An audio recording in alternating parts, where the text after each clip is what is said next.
Hello everyone, welcome to Bambatha Mancuza TV. I'm here to update you of what was happening on homecoming namhlanje mhla ka-2 June 2026. Sikhumbule ukuthi usifisa ugcine engakholwa ukuthi uMamKwanyana uyena ofakele uZethu uShive esiphuzweni sakhe. Namhlanje usifisa usesigodlweni sakhe uzokhuluma nabadala bakubo. Uzoyasho ukuthi ubalalelile izolo kodwa onke amaphupho abafike nawo abamnika into esobala. Washo khona ukuthi yingakho ebuyile futhi. Wabe secela futhi ukhathide ukuthi bamkhanyisele. Washo khona ukuthi noma yini abamkhombisi. Wabe sebuza ukuthi kanti yini yena erong ayenzile bakithi usezisolwa kayena uSifiso. Wabuza ukuthi ikuphi lana engenzanga kahle khona izozama ukulungisa. Wabe secela ukukhunjiswa ephupheni ukuthi yini eyenze uZethu ahambe ngale ndlela ahambe ngayo. Wacela ngisho amasayini ukuthi bamkhombise ukuthi kwenzakalani.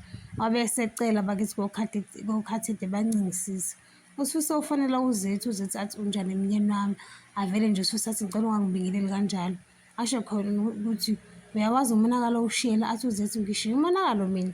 Athi uSifiso ngicishe ngafa. Athi umfazi wakho akangifuni lapho. Athi uSifiso wena usebenza ekliniki. Abantu bahlezi begula bekhishwa izisu okanye amakhanda.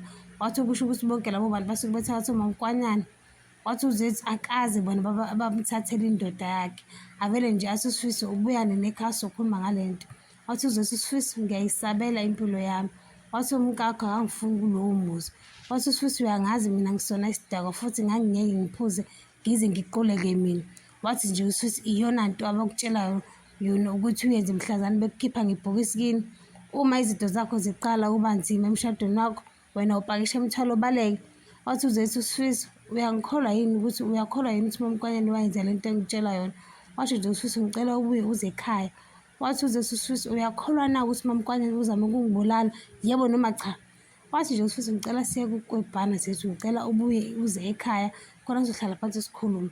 uMamKwanyana noSifiso balele bese embhedeni ebese evele ephupha yonke into uSifiso eyenze ngaleli langa uMamKwanyana efakela uZethu something esiphuzweni sakhe. Wavele waphaphama uSifiso wambona ukuthi akasakwazi ngisho nokulala and uthukile. And ebese kuvela ukenteza namagama kaZethu esho khona ukuthi uMamKwanyana wafaka something esiphuzweni sakhe. Ambuke ngeso lentukuthelo uMamKwanyana noSifiso lapho uMamKwanyana ulele Nkosi yami uyaphenduka. Cha bayasebenza shame abantu bawukhathide. Ngiyayibamba lana ungayikhohlwa ukucindezela notification bell, usubscribe noma ushiye umbono wakho. Ayo.